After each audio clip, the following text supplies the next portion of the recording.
Hello សួស្តីអ្នកនរគ្នាសូមស្វាគមន៍កាន់វីដេអូថ្មីថ្ងៃនេះផងដែរគឺខ្ញុំនឹងការលេងហ្គេម Block Fruit ទៀតហើយថ្ងៃនេះផងដែរគឺខ្ញុំធ្វើការទៅយកជាមួយនឹងដាវ Fog Flame ហើយក៏ដូចជាខ្ញុំទៅយកជាមួយនឹង Fruit Kitsune ផងដែរអ្នកគ្នាបាទអញ្ចឹងបើសិនជាអ្នកគ្នាចង់ដឹងថាខ្ញុំអាចទៅយកជាមួយនឹងដាវ Fog Flame ក៏ដូចជា Fruit Kitsune បានដែរឬទេអ្នកគ្នាកុំភ្លេច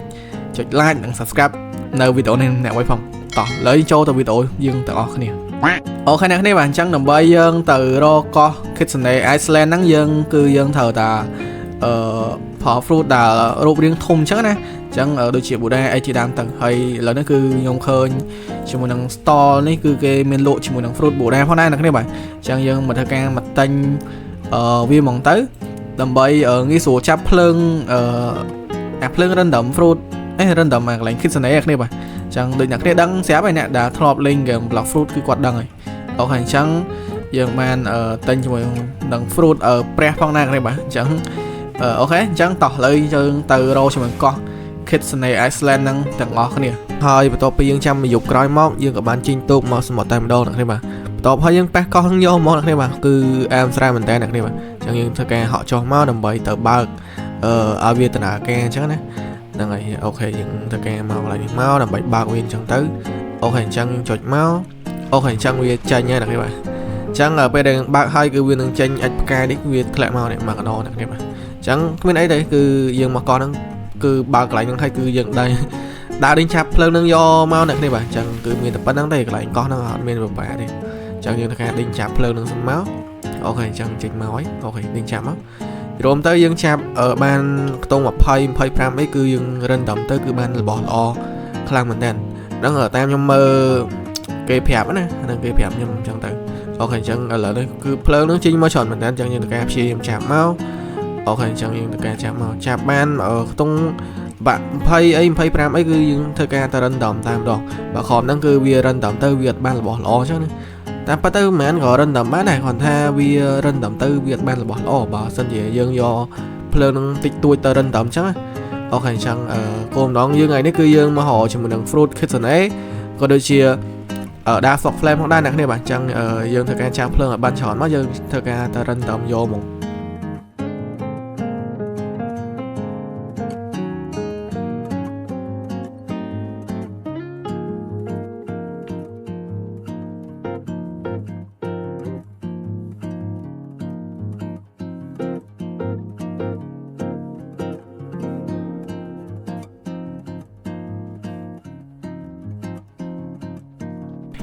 បន្ទាប់ពីយើងធ្វើការដេញចាប់ភ្លើងនឹងអស់បន្ទាប់ក្រោយមកយើងក៏បានភ្លើងនឹងចំនួន20ផងដែរអញ្ចឹងយើងធ្វើការ random មកបាននេះគេ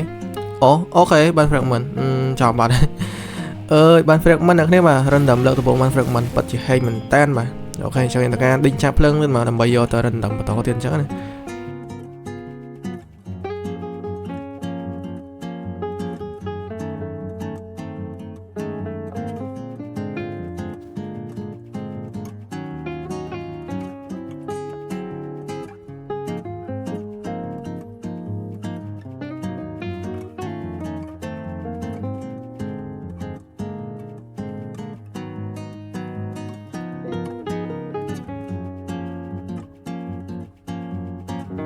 អូខេអញ្ចឹងបន្ទាប់ពីខ្ញុំដេញចាប់ភ្លើងនឹងអមសន្ទុះក្រោយមកគឺខ្ញុំបាន10ជាងផងដែរហើយណាមួយក៏វាគៀកនាទីផងដែរអញ្ចឹងខ្ញុំនឹងការ random ហ្មងទៅអ្នកនេះបាទអញ្ចឹងមកបាននេះគេអូខេអញ្ចឹងបាន fragment អ្នកនេះបាទអញ្ចឹងខ្ញុំដឹងតែអត់បានរបស់ល្អដោយសារវាភ្លើងយើងចាប់បានតិចពេកហើយណាមួយឥឡូវនេះចិត្ត full moon អ្នកនេះបាទអញ្ចឹងចិត្តផុតនាទីហើយវាចិត្តផុតនាទីយើងត្រូវការដេញចាប់យក1 2 3ទៅទុកផ្សំគុំគ្នាអញ្ចឹងណាអូខេឥឡូវវាផុត full moon ហើយយើងចាប់វិញបានអ្នកនេះបាទអូខេអញ្ចឹងយើងការទៅរកកោះមួយទៀតអ្នកទាំងគ្នាឥឡូវគឺខ្ញុំបានចេញទូកមករកកោះមួយទៀតហើយឥឡូវគឺខ្ញុំប៉ះកោះនឹងកណ្ដាលមកយកមកអ្នកនេះបាទអញ្ចឹងយើងប៉ះកោះនឹងទៀតអញ្ចឹងទៅការមកបើកមកទៅហើយលើកនេះគឺខ្ញុំមក2នាក់អ្នកនេះបាទមក2នាក់គុណធីមខ្ញុំមកដែរគឺគុណធីមខ្ញុំប្រើសិតទៅ Kitsune អញ្ចឹងណាកប់ស្រីហូបបណ្ដោយអូខេអញ្ចឹងយើងទៅការបើកមកអូខេចេញមកអាចផ្កាចេញមកអូខេអញ្ចឹងយើងទៅការដេញចាប់អាចផ្កាយហ្នឹងមកវាអត់មានបបាទេគាត់ដេញចាប់អាចផ្កាយដេញចាប់បានច្រើនគឺយើងមានសំណាងកាន់ច្រើនទេណាយើង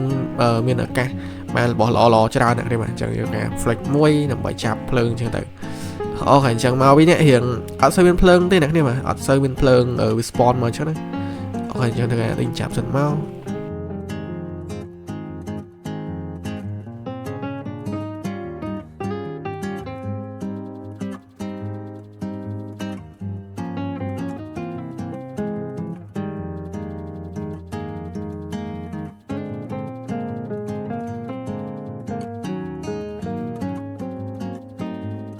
សូអ្នកទាំងនេះឥឡូវគឺខ្ញុំចាប់បានភ្លើងនឹងចំនួន24ផងដែរអ្នកនេះបាទអញ្ចឹងយើងនឹងការយកភ្លើងនឹងមក render បងទៅបាទចាំមើលបានអីគេខ្ញុំថាបានប្រហែលជារបស់ល្អអ្នកនេះបាទអញ្ចឹងការ render មកអូស្អីគេណា what អីគេអូអ្នកនេះយើងទទួលបានជាមួយដាវ fog flame អ្នកនេះ oh my god ដាវ fog flame coffee យើងមកជាលើកទី2យើងទទួលបានជាមួយដាវ fog flame តាមដងអ្នកនេះបាទអញ្ចឹងគឺ coffee យកហ្មងឥឡូវគឺយើងទទួលបានជាមួយដាវ fog flame មួយអញ្ចឹងយើងនៅខ្វះតា fruit kitsune មួយទៀតទេអ្នកនេះបាទអញ្ចឹងoh my god ខ្ញុំមិនស្មានថាខ្ញុំ render បានលឿនដល់ថ្នាក់ហ្នឹងណាឥឡូវខ្ញុំបានដាវ fog flame ហ្នឹងហើយអូខេ coffee យកហ្មងហើយភ្លើងចេញមកច្រើនទេនេះ oh my god អ្នកនេះអូខេអញ្ចឹងយើងនៅខ្វះតា fruit kitsune មួយទៀតទេគឺយើងគ្រប់លក្ខខណ្ឌរបស់យើងអ្នកនេះបាទអញ្ចឹងដោយសារគោលបំណងរបស់យើងថ្ងៃហ្នឹងគឺយើងមករកជាមួយដាវ fog flame ក៏ដូចជា fruit kitsune អញ្ចឹងយើងបានជាមួយដាវ fog flame មួយអញ្ចឹងយើង complete មួយ quest អ្នកនេះបាទអញ្ចឹងអូខេតែរូបរាងនេះលយអ្នកនេះបាទលយមែនតើអូខេលយមែនតើណាគ្នាបាទរូបរាងដាវ fog flame អញ្ចឹងណាអូខេអញ្ចឹងតែយើងខ្វះជាមួយនឹង fruit kitsune អញ្ចឹងយើងត្រូវការមក render ហ្មងទៅអ្នកនេះបាទយល់ទៅយើងធ្វើមិនក៏បានដែរតែបាន fruit kitsune អញ្ចឹងណាអញ្ចឹងយើងការ render មកខាងបាន fruit kitsune យើងមិនបាច់ចាំទៅដល់កោះ kitsune ទេអ្នកនេះបាទអញ្ចឹងយើងការ render មកអូខេចាំមកបាន fruit នេះគេទៅហើយអូខេ fruit នេះគេflame អ្នកនេះបាទអញ្ចឹងយើងទទួលបានជាមួយ fruit flame ផងដែរបាទគឺពិតជាកតួបមែនតើបាទអូខេអញ្ចឹងយើងបានមកដល់កោះ kitsune ជាលើកទី3យើងត្រូវការបើកមកអូខេអញ្ចឹងយើងត្រូវការបើកមកអញ្ចឹងយើងធ្វើការដេញចាប់ភ្លើងជាធម្មតាទៀតទៅអ្នកគ្នាបាទអញ្ចឹងវាអត់មានពិបាកក្នុងការចាប់ភ្លើងទេយើងដើរចាប់ភ្លើងមកអូខេអញ្ចឹងយើងត្រូវការដើរចាប់ភ្លើងសិន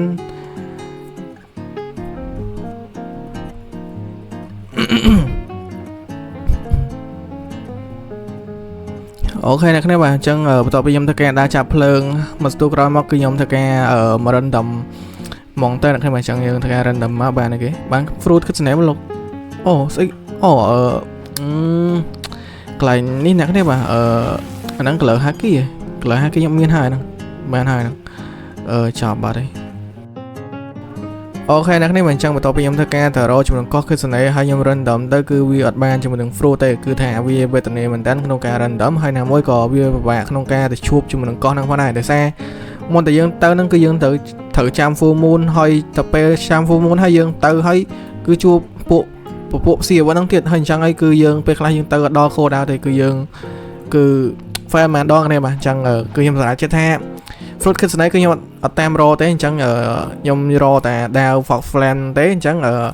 គឺចាំវីដេអូក្រោយទៀតគឺខ្ញុំនឹងធ្វើការទៅរកជាមួយនឹង kitsune fruit kitsune ឲ្យតតែបានមកអ្នកគ្នាបាទអញ្ចឹងតាមពិតតែហ្នឹងលើសំណាងហ្នឹងដែរទេ